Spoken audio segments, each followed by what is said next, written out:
Louvado e agradecido seja o teu nome, pois tu és digno, Senhor, de todo louvor e de toda adoração, pois tu és o único e verdadeiro Deus. Te louvamos, Senhor, te bendizemos e agradecemos por poder estar já nessas primeiras horas deste santo dia do Senhor. Podemos estar na tua casa, poder te louvar, te adorar, podemos estar em comunhão também, Senhor, uns com os outros. Te louvamos, Senhor, te bendizemos, porque tu tens nos ajudado toda a nossa vida, tu tens cuidado de nós, tens nos dado tudo o que precisamos para o corpo e para a alma. Agradecemos o nosso Senhor Jesus Cristo, o teu bendito Filho, que enviaste para viver a nossa vida, viver em plena obediência a ti, para dar a sua vida em resgate da nossa. Agradecemos, Senhor, porque por tua graça, por tua misericórdia, tu nos alcançaste, tu nos salvaste, tu transformaste, Senhor, as nossas vidas. Deus bendito Pai, rogamos que nesta manhã teu Espírito Santo ilumine as nossas mentes e coração, para que sejamos fortalecidos e edificados na fé. Dá-nos, Senhor, entendimento da tua palavra e faz-nos, Senhor, praticantes dela. Abençoe-nos, ó Deus, nesta manhã. Abençoe o teu povo em toda a face da terra. Nós te rogamos isso, em nome do nosso Senhor Jesus Cristo, que vive e reina para todo sempre. Amém. Nós vamos abrir a palavra do Senhor. Nós faremos a leitura de Mateus, capítulo 18, versículos de 15 a 20.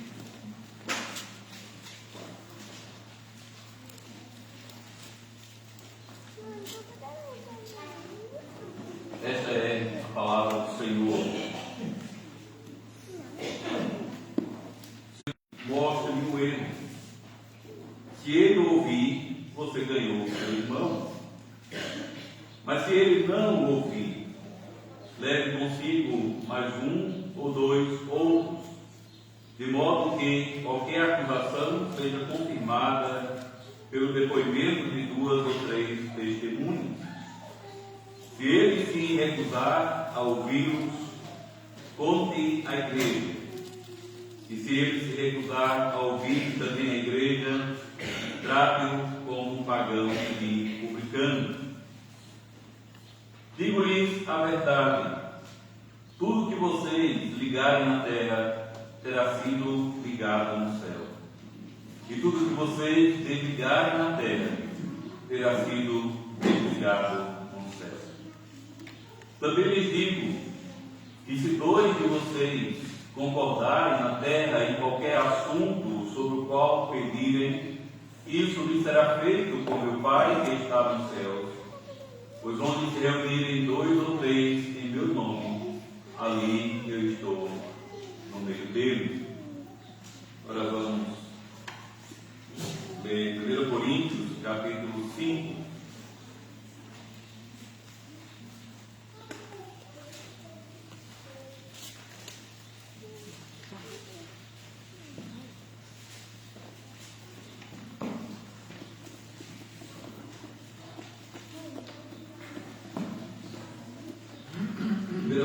Capítulo 5, assim está escrito na santa e inspirada palavra de Deus.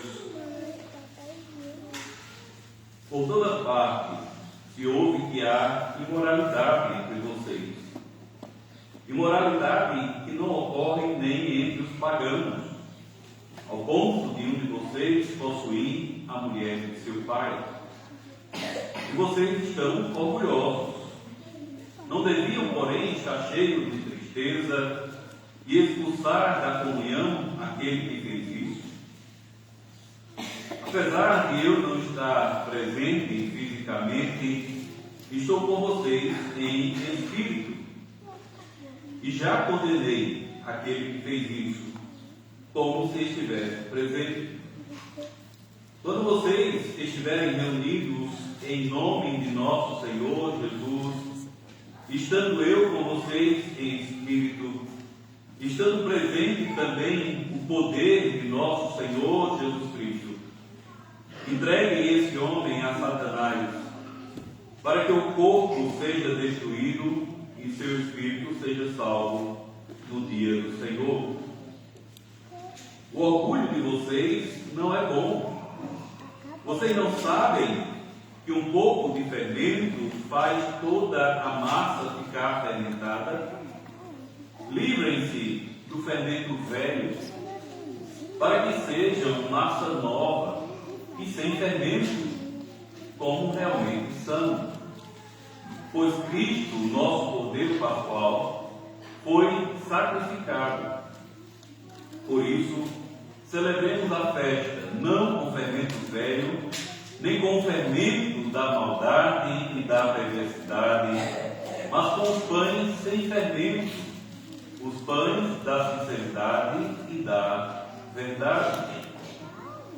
Já lhes disse por carta que vocês não devem associar-se com pessoas imorais. Com isso, não me refiro aos imorais deste mundo, nem aos avarentos, aos ladrões ou aos idólatras.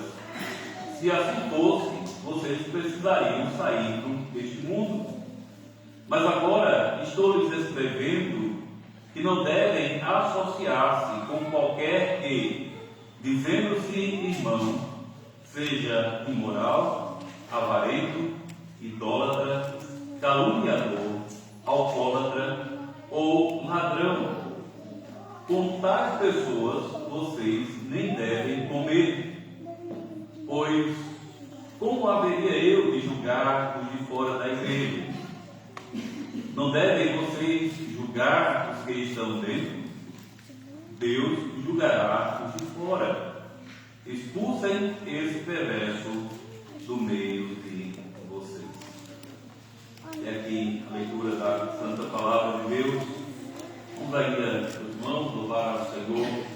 Vamos doar o Salmo 138.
Ai, velho.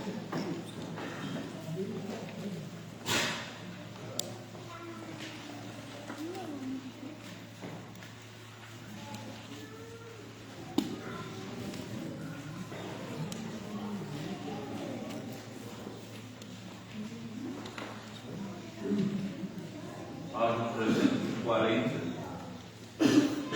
domingo 31, pergunta 83.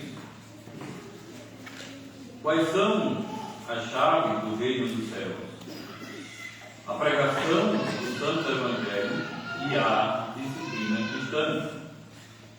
É por estes dois meios que o reino dos céus se abre para aqueles que creem e se fecha para aqueles que não creem. Pergunta 84. Como o reino dos céus é aberto e fechado pela pregação do Evangelho? Conforme o mandamento de Cristo, proclama-se e testifica-se publicamente aos crentes, a todos juntos e a cada um em particular, que todos os seus pecados realmente lhes são perdoados por Deus pelos méritos de Cristo, toda vez que aceitarem a promessa do Evangelho com verdadeira fé. Mas a todos os incrédulos e hipócritas proclama-se e testifica-se que a ira de Deus e o juízo eterno pesam sobre eles, enquanto não se converterem.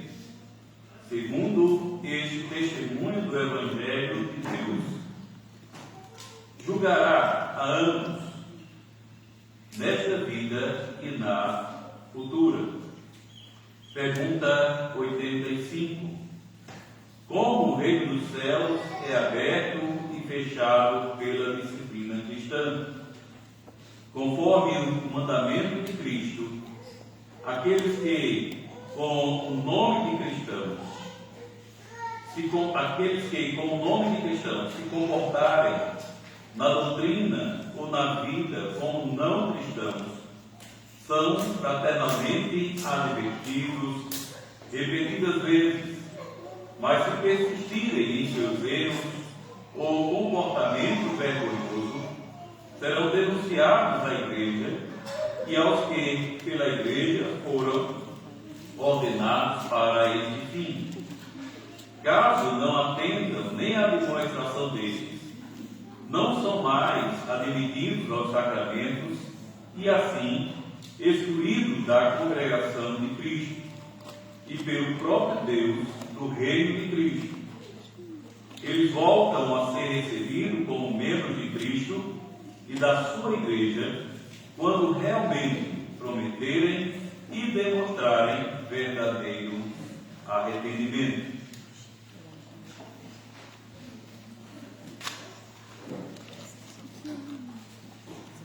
Amada Igreja do Senhor Jesus Cristo, prezados visitantes, há assuntos na Bíblia que recebemos com alegria. Gostamos de ouvir sobre o amor de Deus, o perdão dos pecados, a graça de Cristo e a esperança da vida eterna. Mas existem outros temas que muitas vezes preferimos evitar. E um deles é a disciplina cristã. Em nossos dias, as pessoas identificam amor com a aceitação plena. Corrigir alguém passou a ser visto como falta de amor. E confrontar o pecado parece para muitos um ato de intolerância. Infelizmente, essa mentalidade também entrou na igreja. Fala-se muito sobre acolhimento, mas pouco sobre santidade. fala-se muito sobre cuidado, mas pouco sobre arrependimento. Entretanto, nas Escrituras encontramos uma realidade diferente. A mesma Bíblia que anuncia o perdão de Cristo, também ensina que Cristo governa sua igreja. Que Ele governa não apenas consolando, mas também corrigindo. O Senhor não apenas reúne um povo para si, mas Ele também o santifica. Exatamente isso que encontramos em 1 Coríntios, capítulo 5. A igreja de Corinto era rica de dons espirituais, mas pobre em discernimento espiritual. Enquanto se orgulhava das suas experiências e de seus dons, tolerava um pecado público que nem mesmo a sociedade pagã aceitava. E o problema não era o pecado de um homem. O problema era uma igreja que havia deixado de tratar o pecado com a seriedade que Deus exige. Hoje vamos meditar sobre este capítulo e também sobre o ensino do catecismo do domingo 31. Ali aprendemos que Cristo entregou à sua igreja duas chaves do reino dos céus: a pregação do Evangelho e a disciplina cristã. A primeira abre o reino aos que creem e se arrependem. A segunda fecha aos que persistem no pecado sem arrependimento. E o reabre quando, pela graça de Deus, voltam arrependidos. Isso aponta para uma verdade importante. A disciplina não é contrária ao Evangelho. Ela é uma expressão do amor de Cristo pela sua igreja. O mesmo Salvador que perdoa pecadores também não permite que seu povo faça as pazes com o pecado. É sobre isso que Paulo nos ensina nessa passagem. Veremos que a disciplina cristã não é um instrumento de punição, mas uma das maneiras pelas quais Cristo preserva a santidade da igreja. É a maneira pela qual Ele chama o pecador ao arrependimento e manifesta o seu cuidado pelo seu povo. Paulo inicia este capítulo com uma notícia alarmante. Ele diz: por toda parte se ouve que há imoralidade entre vocês. Então vejam, o pecado não era um boato, nem uma suspeita. Era um fato conhecido por todos. Um homem vivia com a mulher do seu pai, em um relacionamento tão escandaloso que nem mesmo os pagãos consideravam aceitável. Entretanto, como eu já disse, o maior problema não era apenas o pecado daquele homem, era a reação da igreja. Em vez de lamentar, os coríntios estavam orgulhosos. Enquanto se gloriavam nos seus dons e de sua espiritualidade, haviam perdido a capacidade de entristecer-se com aquilo que entristecia o próprio Deus. João Calvino, em seu comentário de 1 Coríntios, observa que Paulo não condena a igreja porque um dos seus membros pecou, mas porque ela tolerou o pecado e deixou de exercer a disciplina que Cristo lhe havia confiado. A culpa da igreja estava em sua convivência ou conveniência. Por isso, diz Calvino, Paulo demonstra que as igrejas são providas deste poder para corrigir ou remover pela disciplina os males que surgem em seu meio e são indesculpáveis quando negligenciam esse dever. Essa negligência revela um problema espiritual profundo. A igreja já não enxergava o pecado como Deus o enxerga. Havia perdido a sensibilidade espiritual. Onde deveria haver tristeza, havia orgulho. Onde deveria haver arrependimento, havia complacência. Então, Paulo dirige essa exortação a toda a igreja, e não apenas aos presbíteros. A santidade da igreja é responsabilidade de toda a comunidade. Quando um membro vive deliberadamente em pecado, todo o corpo é afetado. E todos são chamados a zelar pela pureza da igreja, seguindo os princípios estabelecidos por Cristo, como lemos em Mateus 18. Então, aqui encontramos a primeira lição desse texto. A disciplina cristã não começa com a exclusão, começa com o lamento. Antes de corrigir o irmão, a igreja precisa entristecer-se, porque o nome de Cristo foi desonrado e porque um de seus membros está caminhando para o endurecimento do coração. Uma igreja saudável não trata o pecado com naturalidade. Ela o enfrenta com lágrimas, humildade e amor, desejando que o pecador seja restaurado e que Cristo seja glorificado.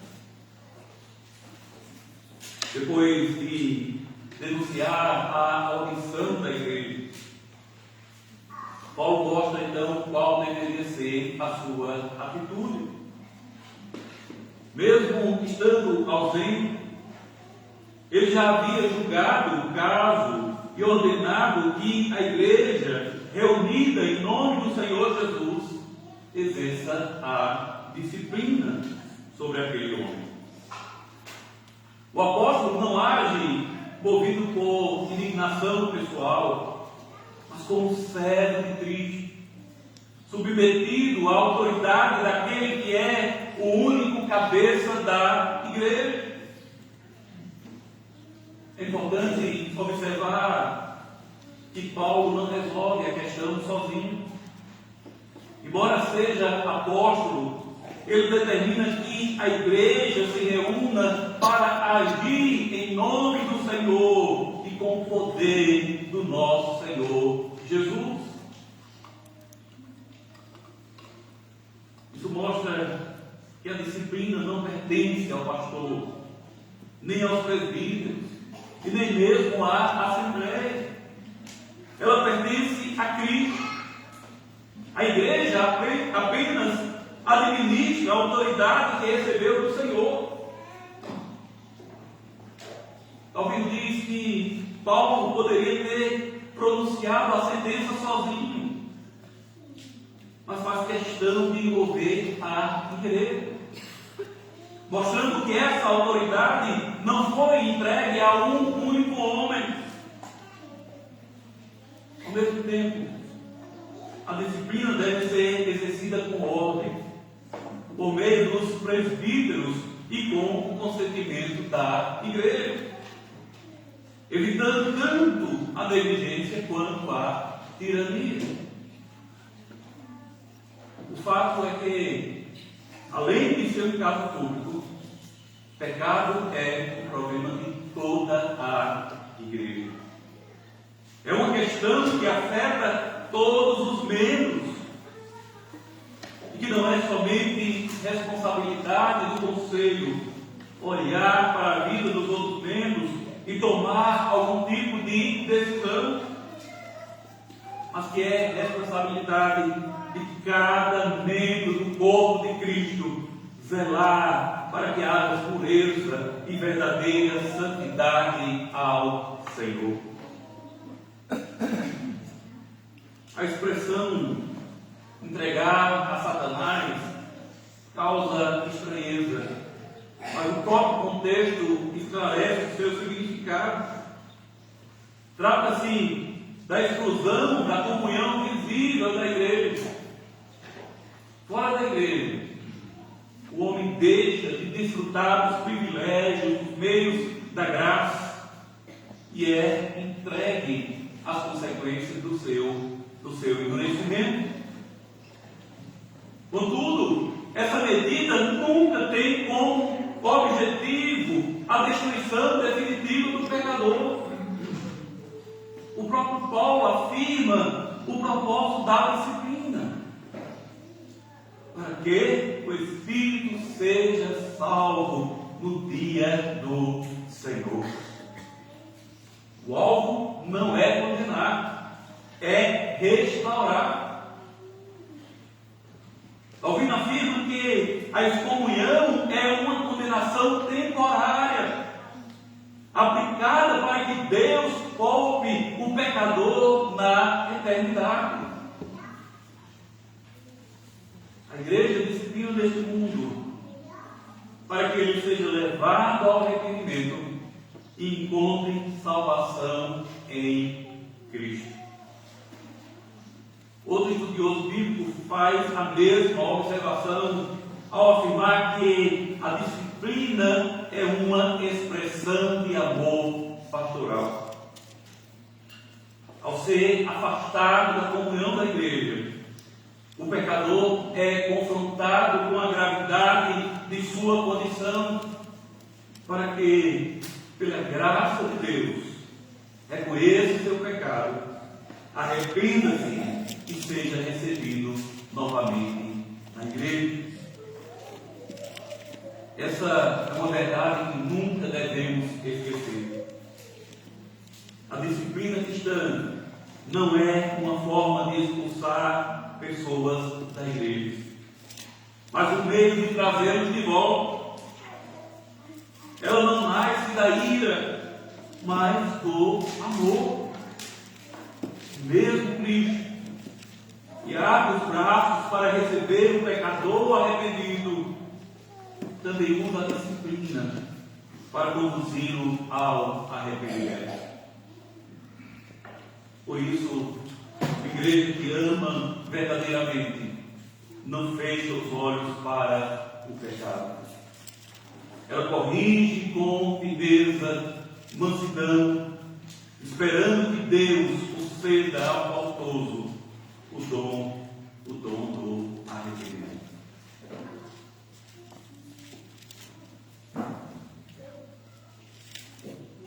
Depois de mostrar por que a igreja deveria disciplinar aquele homem, Paulo apresenta as razões dessa medida. A primeira delas é uma ilustração conhecida, especialmente no mundo daquela época. Um pouco de fermento faz toda a massa ficar fermentada. Outras traduções de levedada, que é a mesma coisa. O pecado nunca permanece isolado. Quando é tolerado, ele influencia outros, enfraquece a consciência da igreja e compromete seu testemunho diante do mundo. Por isso Paulo ordena: Livrem-se do fermento velho, para que seja massa nova. A figura vem da Páscoa. Antes da celebração, todo o fermento era retirado da casa. Agora, Cristo, o verdadeiro Cordeiro Pascual, foi sacrificado. A igreja vive continuamente à luz da sua obra redentora. Portanto, não pode conviver pacificamente com o pecado deliberado. Quem foi purificado pelo sangue de Cristo é chamado a viver com os pães sem fermento da sinceridade e da verdade. A tolerância da igreja de Corinto transmitia uma mensagem perigosa. Ao permitir que um pecado público permanecesse sem correção, a igreja ensinava na prática que a santidade não era importante.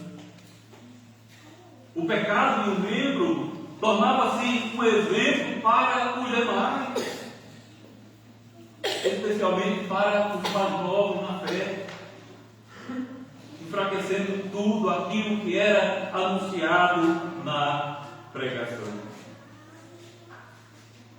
Paulo também esclarece que a disciplina diz respeito aos que pertencem à igreja e não aos de fora.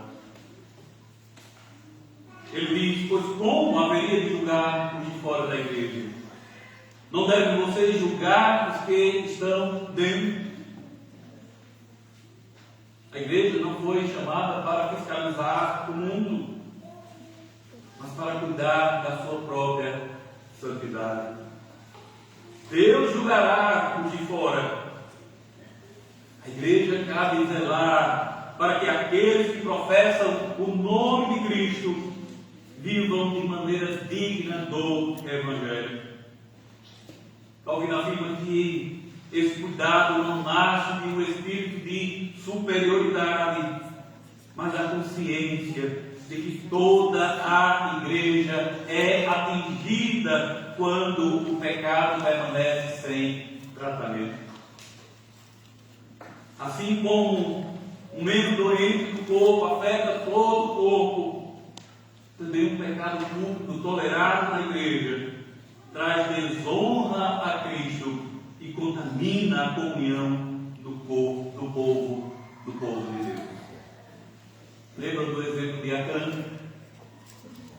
Acã pegou uma capa babilônica quando entraram em Jericó, em uma barra de ouro, e o escondeu em desobediência a Deus.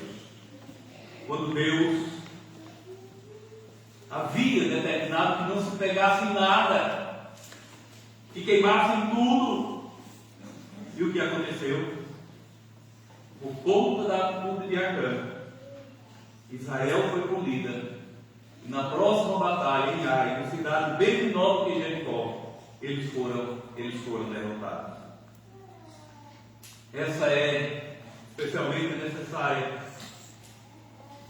Essa doutrina é especialmente necessária em nossos dias. Quando muitas igrejas se preocupam em preservar a sua imagem, mas negligenciam a sua santidade.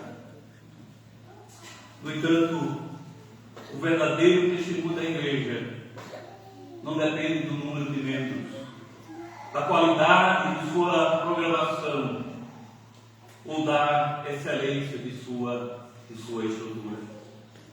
O que torna a igreja uma luz do mundo é sua fidelidade a Cristo. E essa fidelidade inclui tanto anunciar a graça do Evangelho, quanto tratar o pecado com amor, verdade e humildade. Somente uma igreja que leva a santidade a sério pode proclamar com credibilidade a mensagem da salvação em Jesus Cristo. ao chegarmos ao final deste capítulo, percebemos que Paulo não está simplesmente ensinando como resolver um problema em Corinto. Ele está mostrando como Cristo cuida da sua igreja. A ordem de expulsar o perverso do meio de vocês não é uma demonstração de dureza, mas de amor. A pior atitude que uma igreja pode tomar diante de um pecador impenitente é fingir que nada aconteceu. Isso o manteria confortável em seu pecado e o conduziria à ruína eterna. É exatamente aqui que encontramos a ligação entre 1 Coríntios 5 e o domínio 31 do Catecismo. O Catecismo ensina que a disciplina cristã é uma das chaves do reino dos céus. Isso significa que, quando a igreja, observando a palavra de Deus, declara que alguém que vive sem arrependimento não pode ser reconhecido como participante da comunhão de Cristo, ela está anunciando uma realidade espiritual. Enquanto permanecer endurecido, essa pessoa permanece fora das bênçãos do reino. Mas a mesma chave que fecha, ela abre.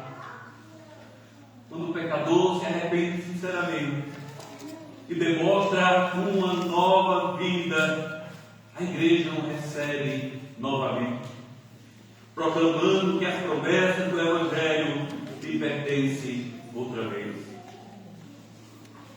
Essa perspectiva impede dois erros igualmente perigosos. O primeiro é transformar a disciplina em um castigo sem esperança. O segundo é abandonar completamente a disciplina em nome de um falso amor. O Evangelho não permite nenhum dos dois extremos. Cristo nunca banaliza o pecado, mas também nunca rejeita um pecador arrependido. A própria história da igreja de Corinto parece ilustrar essa verdade. Na segunda carta, Paulo fala de um homem que havia sido disciplinado e agora deveria ser perdoado, deveria ser consolado e confirmado no amor, para que não fosse consumido por excessiva tristeza. Livro capítulo 2 de 2 Coríntios. Muitos intérpretes entendem que se trata do mesmo homem de Coríntios capítulo 5, de 1 Coríntios capítulo 5.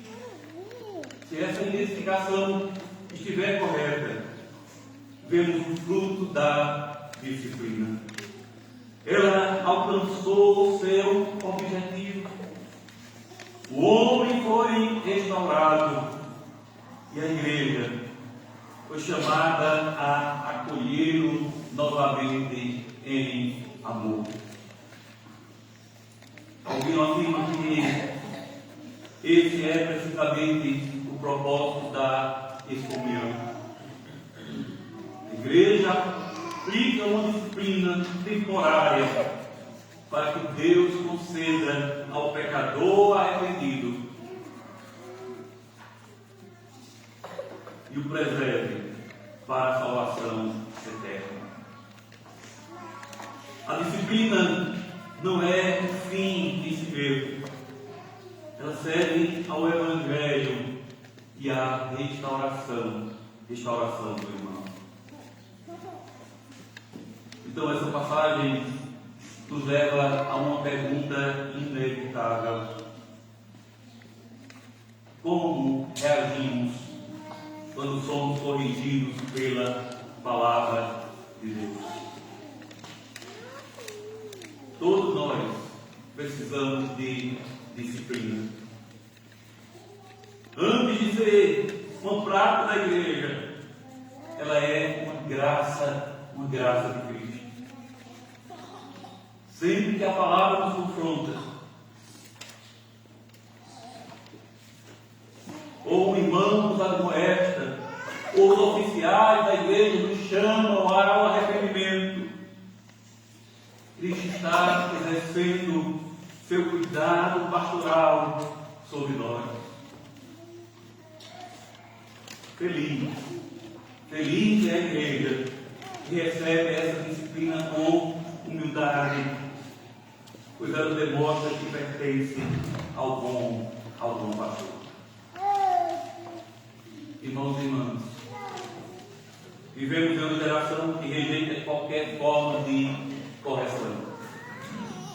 Mas Cristo continua governando a sua igreja da mesma maneira como governava nos dias de Paulo. Ele age mesmo pela pregação do Evangelho e preserva seu povo pela disciplina cristã. Por isso, não devemos temer uma igreja que disciplina.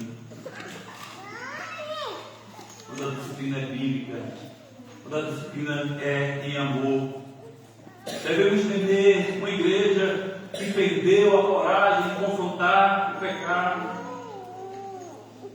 Igreja sem disciplina logo perde sua santidade, seu testemunho e, por fim, sua identidade. Deus nos conceda um coração ensinável, pronto para receber a correção da sua palavra, e que Ele nos livre tanto da dureza que resiste ao arrependimento, quanto da negligência que tolera o pecado. E que a nossa igreja seja conhecida não apenas por anunciar fielmente o Evangelho, mas também por viver esse Evangelho em amor, santidade e verdade. Para a glória de Cristo, o único Rei e cabeça da sua igreja. Amém. Agora vamos responder a essa palavra cantando o hino 141, Fortalece a tua igreja.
agradecemos, Senhor, por Tua palavra.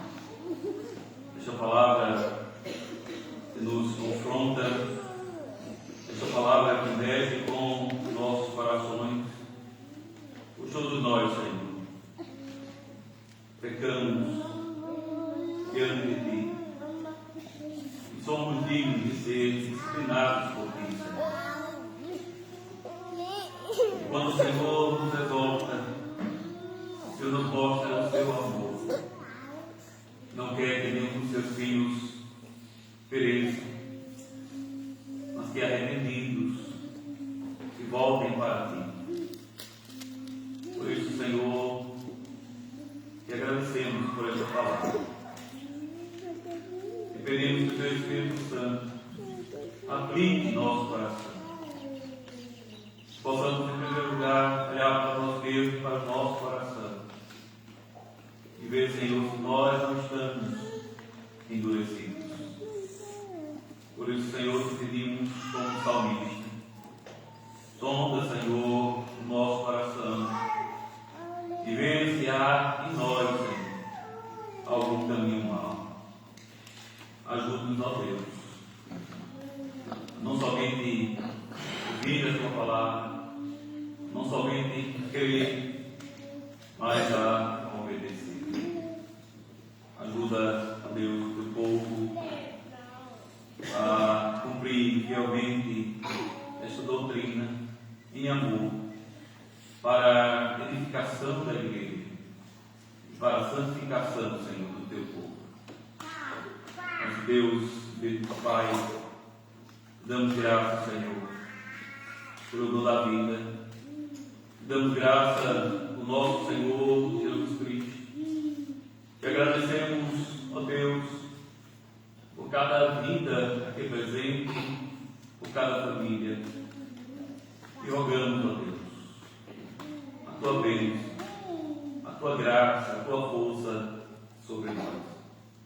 Queremos também, Senhor, neste dia, nos alegrar com nossos irmãos, Rodolfo, Clário, por mais um ano de casamento que o Senhor nos concede.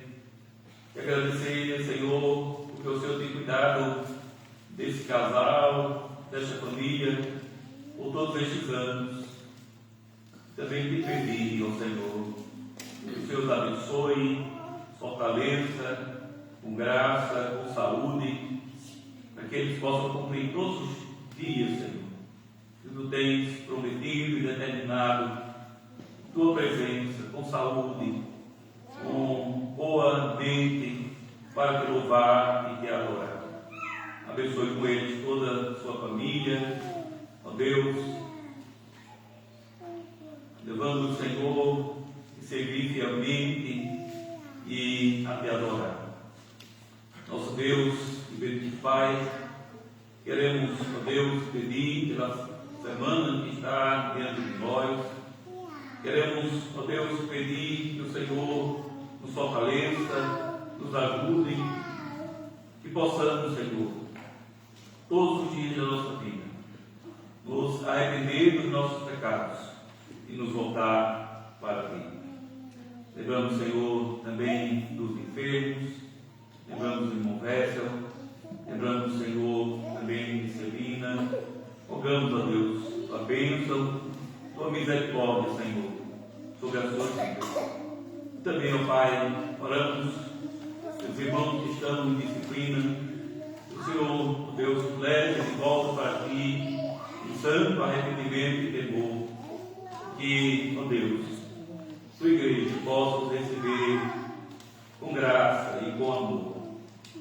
Nós pedimos por este dia, também pelo culto da carne, possamos, Senhor, todos esses dias, guardar nossa mente e nosso coração, pois é o Teu dia, o dia do Senhor. Possamos descansar em Ti. Abençoe a semana que está diante de nós.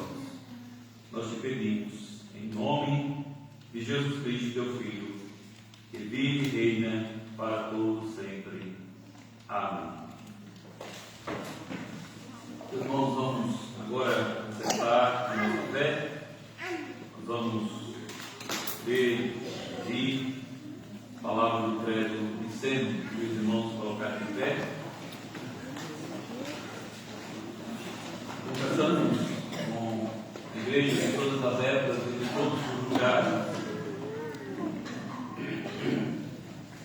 Cremos em um só Deus, Pai Todo-Poderoso, Criador do céu e da terra, de todas as coisas visíveis e invisíveis. Cremos em um só Senhor Jesus Cristo, o único Filho de Deus, nascido do Pai antes de todos os séculos, Deus de Deus, luz de luz, verdadeiro Deus e verdadeiro Deus, gerado, não criado, de igual substância do Pai. Por ele todas as coisas foram feitas, por nós homens e por nossa salvação. Ele desceu do céu e se fez carne pelo Espírito Santo da Virgem Maria e tornou-se homem também por nós. Foi crucificado sob Pôncio Pilatos, padeceu e foi sepultado. Ressurgiu no terceiro dia, conforme as Escrituras, subiu ao céu, está sentado à direita do Pai, e de novo há de vir com glória para julgar os vivos e os mortos, e o seu reino não terá fim. Cremos no Espírito Santo, Senhor e vivificador, que procede do Pai e do Filho, e com o Pai e o Filho é adorado e glorificado, que falou através dos profetas, e numa só Igreja Santa, Universal e Apostólica, confessamos um só batismo para a remissão dos pecados, esperamos a ressurreição dos mortos e a vida do século vindouro. Amém. Irmãos, podem sentar. E agora, meus irmãos, nós temos a oportunidade também de louvarmos a Deus com as nossas ofertas. Lembramos as palavras de 2 Coríntios 9, 7, que diz: cada um contribua segundo tiver proposto no coração, não com tristeza ou com necessidade, porque Deus ama a quem dá com alegria. Depois nós vamos tentar o Salmo 134, a primeira versão, será no final.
e a comunhão do Espírito Santo sejam com todos vocês.